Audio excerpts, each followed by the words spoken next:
Great see ya. No.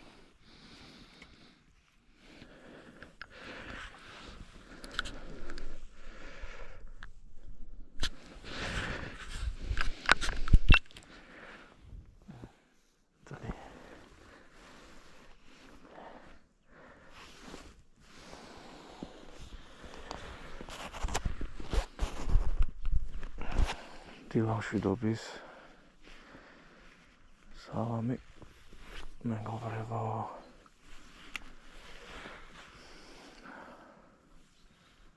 ვაგრძელებ მორმიშინგის თემას რადგან მოვიდა მის სეზონი ახლა ვარ ალბათ ყველამ მიხდა კუსტბაზე დიდი ხანი არ ყოფილა რა აქ და ნახოთ რა დღე გამოგვივა დილა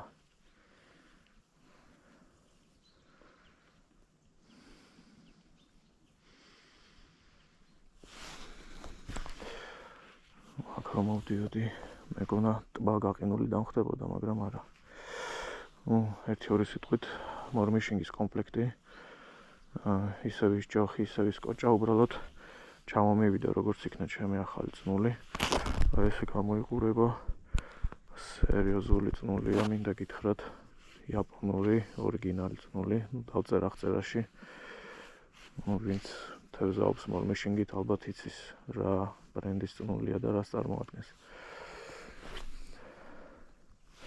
საკმაოდ კარგ დისტანციაზე გავდივარ შედარება არ არის იმ წნულთან რომელიც მე მქონდა მანამდე ეს არის 0.2 დიამეტრით დიეზი 0.2 უпростоრეთ დიამეტრი აქვს 0.05 თუ არ ვცდები თუ 0.06 საკმაოდ კარგ დისტანციაზე გამყავს დავაყენე მორმიშკა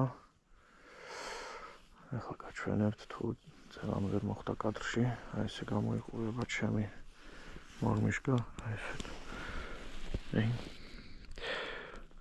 ჩემი გაკეთებულია ანუ ეს ვოლფრამის სიმძიმე მაქვს ნაყიდი ეს ბურთულები სადღაც 0.4 გრამია 10 ნომერი ნემსიკავი და მოტილი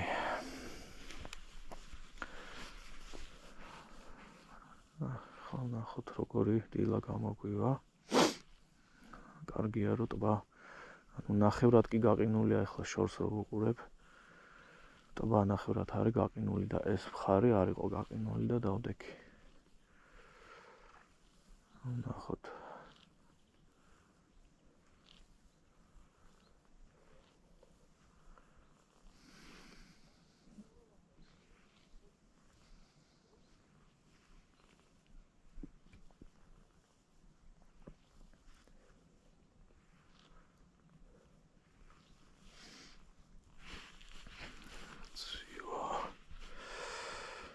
საკმაოდ ცივა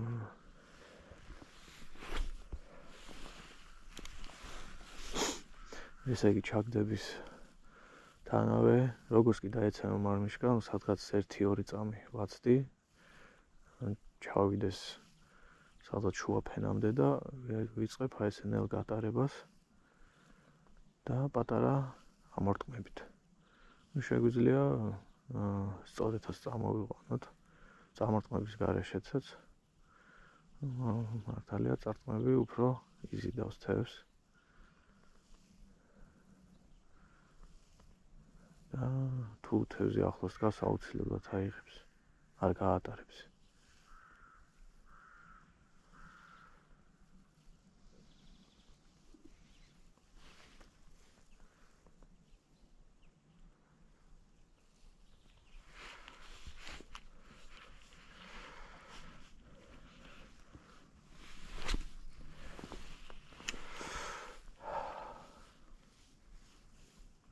პატარა ქორჭილა ზოგადად იწყებს აქტიურობას მზის ამოსვლამდე მზე მაინც გვინდა.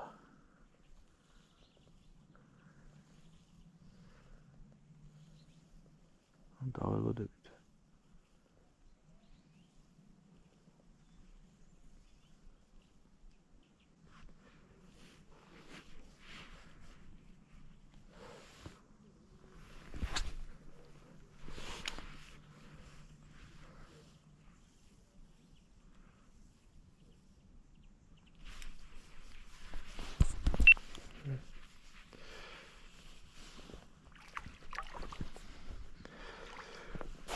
ეს ცოტა მოსდილი ჩანს. თვაც სამარმიშკო ზომაც არ არის. სასიამოვნო.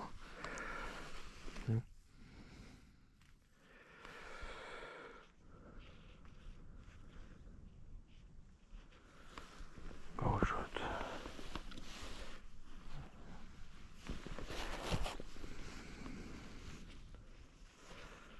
გავასწოროთ აუცილებლად.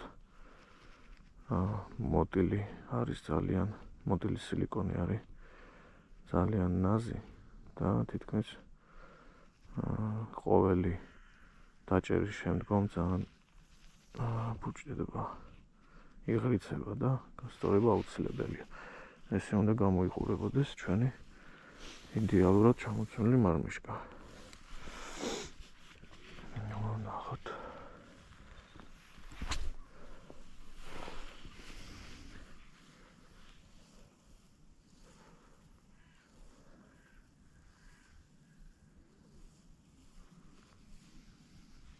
მე წინა ვიდეოშიც ავხსენე, მორმიშკა, იდეალური მორმიშკა ითვლება, წონაზე მაქვს ახლა საუბარი, 0,10 გრამიდან 0,5 გრამამდე. ანუ წარმოიდგინეთ, როგორი მსუბუქია. როცა უფრო მძიმე მორმიშკაა, ეს უკვე მორმიშკა არ არის, უფრო ჯიგთავისკენ გადადის. და არ არის ეს პასიურ თევზისთვის არ არის, მაინც და მაინც. როცა ზამთარია, პასიური თევზია, საერთოდ არ გადაადგილდება და ჩვენ გვინდა ვითევზაოთ მორმიშკით, ყოველთვის ვცდილობთ ავირჩიოთ ძალიან მზე მსუბუქი აღჭურვილობა. დაწყებული მორმიშკით, დამთავრებული ჯოხით. ყველაფერი რაც შედის მაგ ინვენტარში. შესაბამისი წნული გვინდა, შესაბამისი კოჭა, რაც უფრო მსუბუქი აღჭურვილობა გვექნება, მით უფრო სასიამოვნო და მით უფრო გრძნობიარე თევზაობა გამოგვივა. თორემ მე როცა ვიწყებდი, ასე ვთქვათ, მორმიშინგს, რა თქმა უნდა, არ მქონდა მსგავსი აღჭურვილობა, მქონდა დიდი ჯოხი, ანუ დიდი ტესტის ჯოხი, თუ სწორედ მახსოვს 2 გრამიდან 7 გრამამდე. სოლიდის წვერით, მქონდა სქელი წნული, ჩემი გაკეთებული ცოტა მძიმე მორმიშკები, სადღაც გრამიდან გრამ-ნახევარი. კი, ვიჭერდი თევზს, მაგრამ საერთოდ ვერ გრძნობდი იმ ჩარტყმებს და უბრალოდ მომყავდა თევზი. რა თქმა უნდა, შეიძლება თევზსაც დაიჭერთ, მაგ მსგავსი აღჭურვილობით, მაგრამ ისეთ შეგრძნება აღარ ექნება. როგორც მსუბუქი აღჭურვილობით თევზაობა. ამიტომ თქვენი გადასაწყვეტია.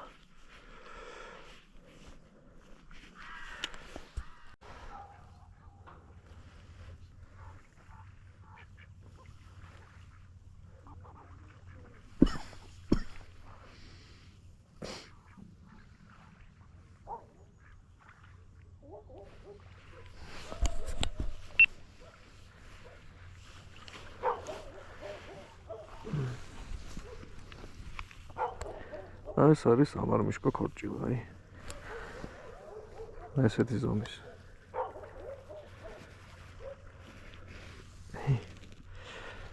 გავუშვათ. ყინულზე დაეცა. და მოვიწყდა, რომ ყინული იყო.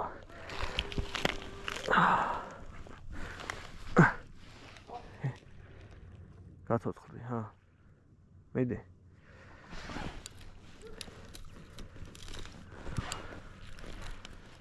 წავიდა.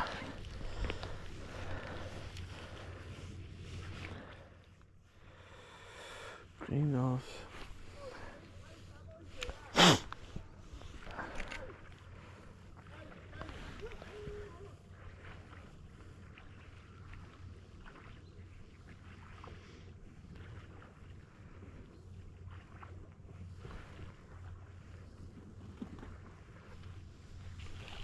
აქეთ მეგობრები მყავს.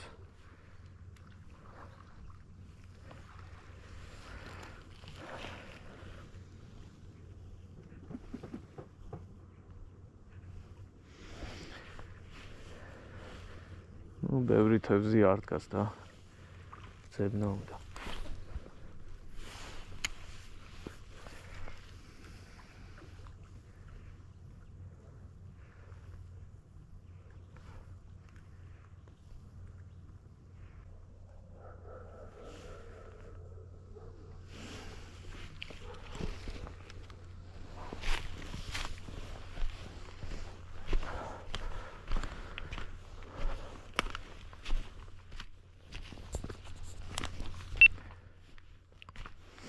ერთ ადგილზე დგომაც არ არის კარგი, ჯობია გადავადგილდე, თორე შენ ცივდა საკმაოდ.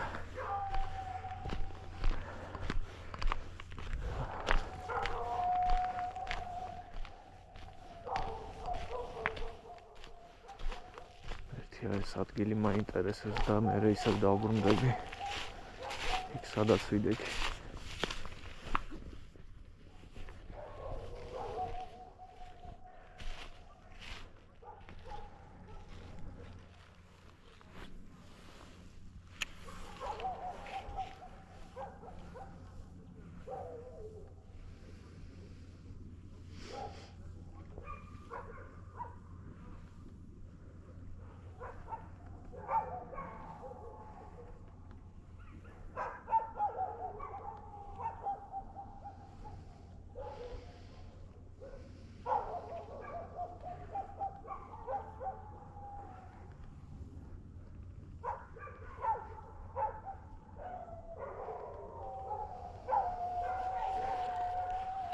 რამდენი ძაღლი ყავს ამ ტერიტორიას? ალბათ თქვენს გესმით.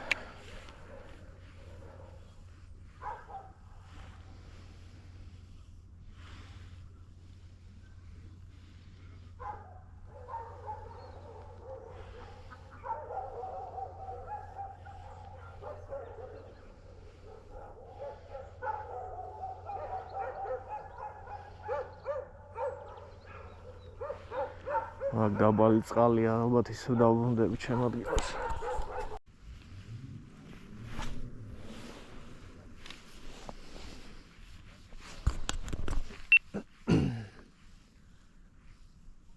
ისევ დავბრუნდი ამ ადგილას. ძალიან დაბალი წყალი იყო. აქ ცოტა მაინც სიღრმე უჭირავს და ასე თუ ისე აქ უნდა იდგეს წესით, ისევ თევზი.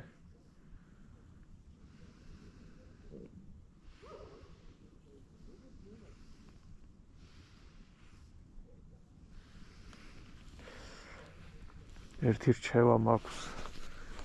ყოველთვის ვცდილობ, ეხლა ყინვა, ყოველთვის ვცდილობ ზემოდან გავისროლო და არ დავასველო წნული. ანუ რაღაცა მონაკვეთი კი სველდება, სადაც 1 მეტრი მაქსიმუმ. რატო ვამბობ მაგას? თქვენ თუ წნული დაგისველდათ ყინვაში, აუცილებლად დაგისველებს რგოლებს, ჯოხის რგოლებს. და ისე გაგიყინებათ ეს რგოლები, რომ ვეღარ გაისვრით. მოგიწევს სულ აცალო ყინული რგოლებისგან. ამიტომ ყოველთვის შეეცადეთ წნული არ დაასველოთ. არ დაგისველდეთ უბრალოდ. არის საშუალება, რა თქმა უნდა, მე როცა სხვა სტილის სპინინგით თევზავ, ლაითი, ულტრალაითი, როცა მაინც და მაინც გიწევს ფსკერიდან თევზაობა და წნული გისველდებათ. მაგ შემთხვევაში წნულზე ვასხავ ჯონსონს ბეიბის ზეთს ან სილიკონის სითხეს. თუ სილიკონის სითხე ვერ იშოვეთ მაღაზიებში, ჯონსონს ბეიბი მე მგონი ყველა აფთიაქშიც იყიდება. საკმაოდ ისეთი სახალხო საშუალება და საკმაოდ კარგად შველის. თევზაობის წინ ცოტაოდენი დაასველეთ თქვენი წნული, მე დავსვი. დაასველეთ თქვენი წნული ჯონსონს ბეიბის და კაცო. და აუცილებლად აღარ შეგაწუხებთ. ეხლა ესეთი სტილის სილიკონი დავსვი, ეს დავაბი მქონდა. ესე გამოიყურება. მოთეთრო ისა გამჭირვალე. მოეწონა, ნახოთ. ბევრი სილიკონი მაქვს წამოღებული, მაგრამ რადგან თევზი არ არის მაინც იმ რაოდენობით, რომ კარგად გავერთო, ხმარობ 1, 2, 3, მაქსიმუმ 3 ტიპის სილიკონს, ფერს უფრო სწორედ. წითელი მატლი ალბათ ნომერ პირველი გაითვალისწინეთ, თუ სადმე იშოვით, არ შეცდებით, შეიძინეთ და აუცილებლად დაიჭერთ თევზს, როცა სწორედ იჭერთ და სწორი აღჭურვილობით. ეს სატყვა არა, ნომერ პირველი, სამარმიშკო.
Opats.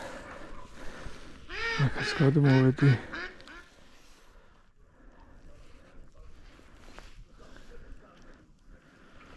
Mai.